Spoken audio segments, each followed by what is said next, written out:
Hi everybody, welcome to Coffee Break Accounting Series 1 Episode 3, hosted by me, Becky Brooksbank. So, hope you've all grabbed a cup of tea, coffee, whichever is your preference, and you're settled in for our jargon-free accountancy session for this week. Coffee Break Accounting is designed to give you better understanding about your business numbers, so you've got a better understanding about your business as a whole. So if you haven't grabbed a cup of tea or coffee, go and press pause, go and get one now, settle in for 10 to 15 minutes of short, jargon-free coffee break accounting with me. So series 1 is everything to do with the profit and loss account. So episode 1 focused on sales, episode 2 on direct costs, and today in episode 3 we're going to see the product of these two numbers we've been looking at before, which is talking about gross profits. So we ended last week's session, and your takeaway task for the week was to go away and have a think about your business direct costs, the categories you might have, some of the headings that you might have, some of the figures and numbers that you might expect to see. Now, for those of you who've been following Coffee Break Accounting, John Tapp is our friendly plumber, and we're getting quite used to him now. And he is helping us explore the numbers in a business through his profit and loss account, and we're building it as we go. So as you'll see here, you can see the sales that we looked at in series 1. You can see the direct cost or cost of goods sold that we looked at in series 2. And today we're going to see what his gross profits are coming out to be. So as you can see, John's total sales before credits and discounts, so his gross sales, were £50,000 for the year ended 5th of April 2019, according to these financials. His net sales, because he had a refund sadly due to Mrs. Brown on one of the jobs, come down to £49,750. But in order for him to carry out his services that he was charging his customers for, John incurred some costs for things like materials, small tools, labour and general consumables, which total £20,000 over the year. And we can see that that is represented in this cell down here.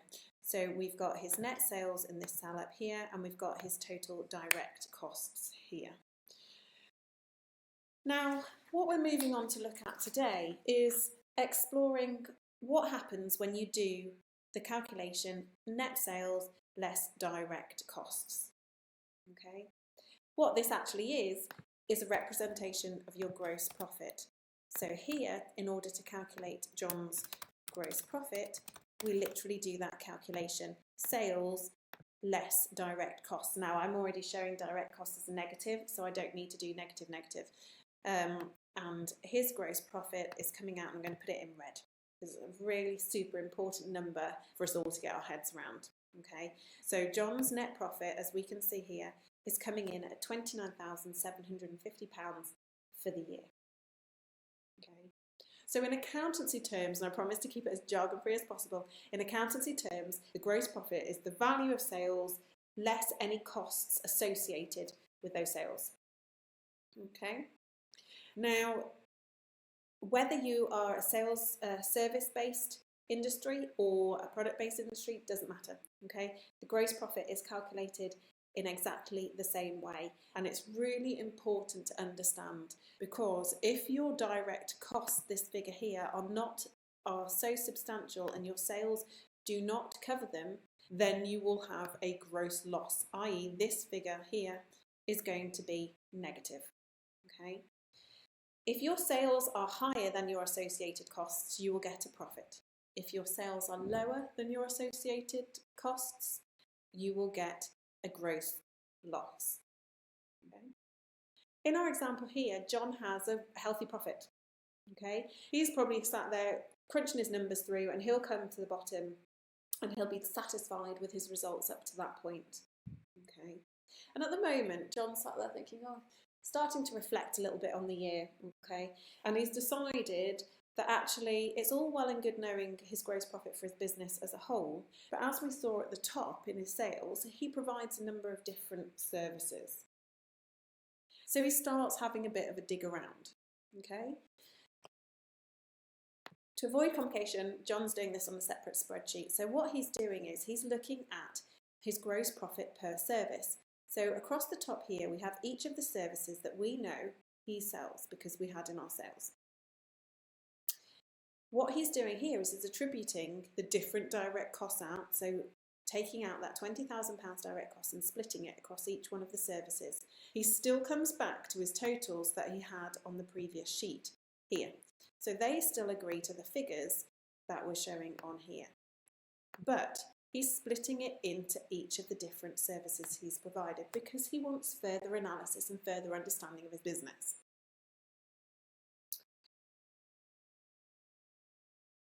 So have a look at this.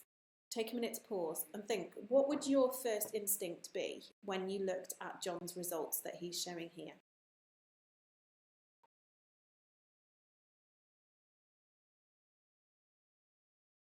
So what he's showing is that fixed taps is running at a gross loss.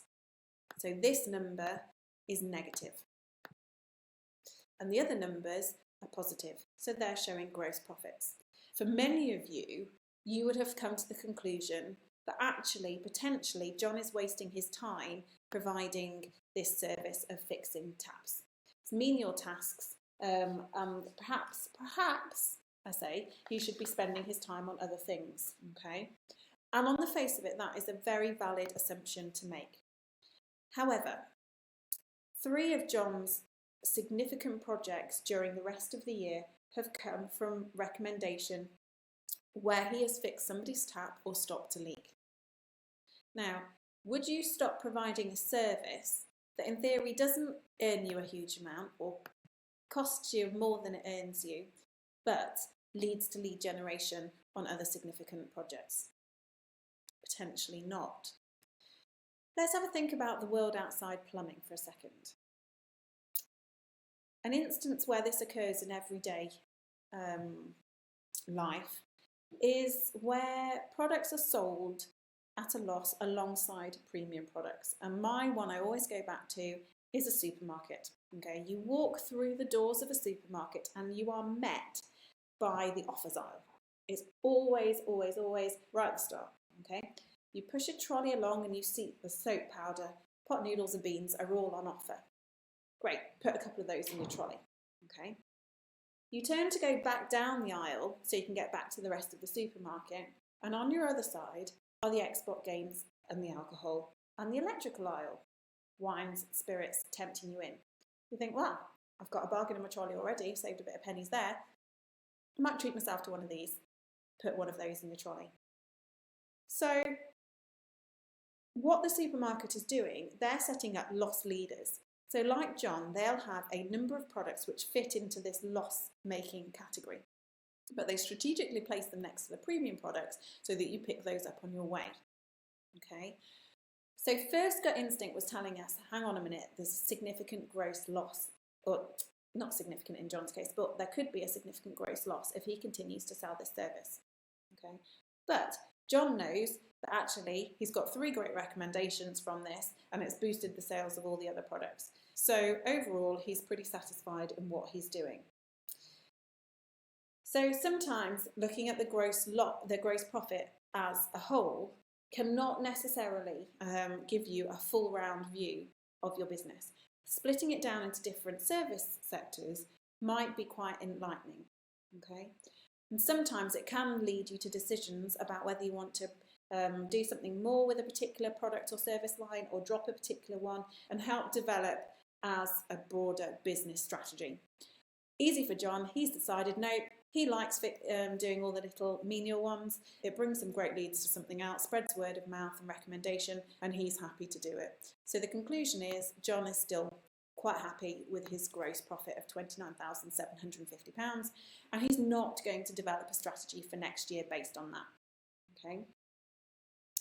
Now, numbers sometimes don't give you a full picture, whereas percentages might do.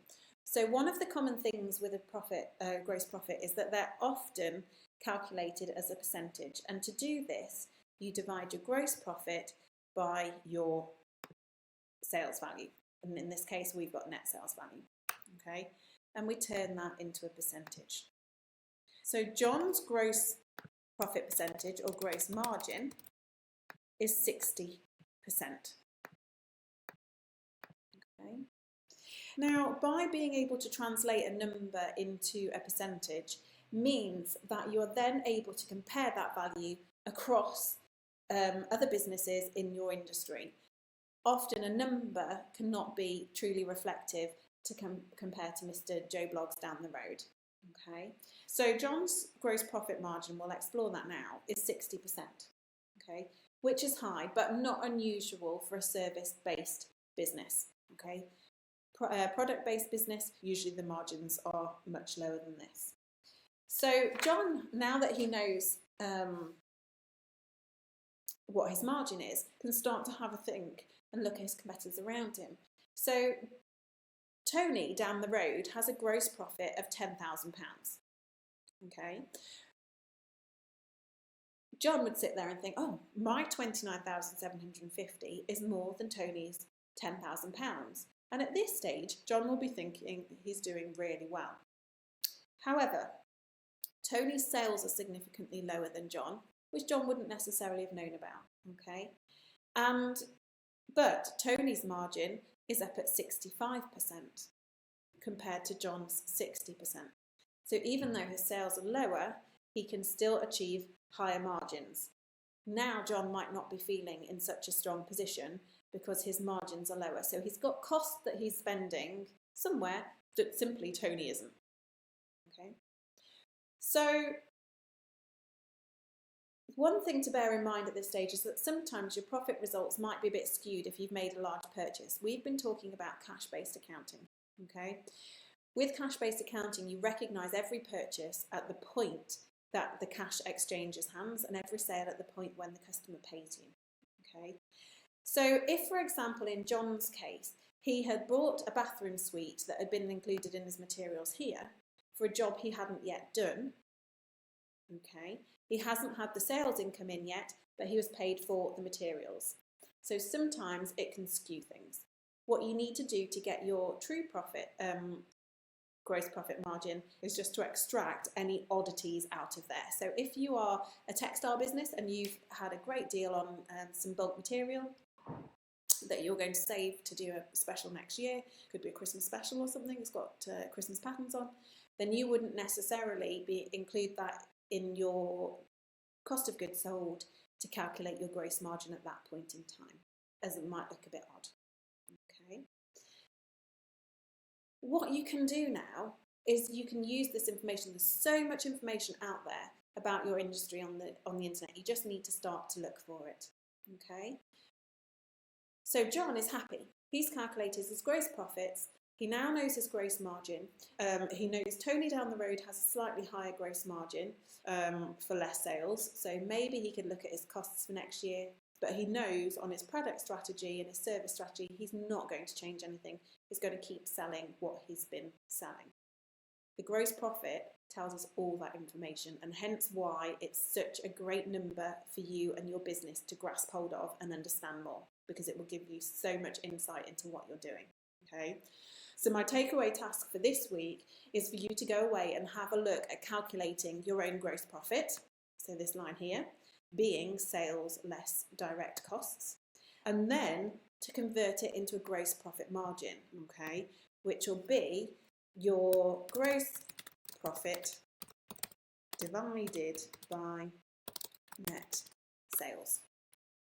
Okay, put that in bold, so if anybody wants to pause it while you're calculating, you've got the information there. Okay. Then as a last step, once you've calculated your gross margin, have a go and see if you can do some research into what the gross margins for similar competitors in your industry are. Okay, it might be really surprising the results that you get. I like doing this exercise. Okay, so have a think, see if you can do this. You could even just do it for a month. If you don't have your last annual accounts done yet, just do it for a snapshot month and see what it shows you. Okay, so have a good try at getting your gross profit and your gross profit margin and looking across your industry. I want to thank you for joining me today for the weekly instalment of Coffee Break Accounting. Today's was Series 1, Episode 3. Next week we're jumping on to Series 1, Episode 4, which will be about taking the gross profit one step further and starting to consider pricing. Always a good discussion. So if you want to tune in, if you haven't seen the rest of the series, you can head over to Charworth Associates website. Name is spelt as down here, so have a look at the website www.charworthassociates.com. If you go to the workshop and events tab, then you'll see all the coffee break accounting details. There's a sign up form if you want coffee break accounting delivered to your inbox every week. Alternatively, you can find reruns of the old series just to click the links on, old episodes in the series, just to click the links on, and you can catch up with where we're up to then. Okay, but join me next week for Series 1, Episode 4, where we'll be looking at pricing. Have a great week, everybody.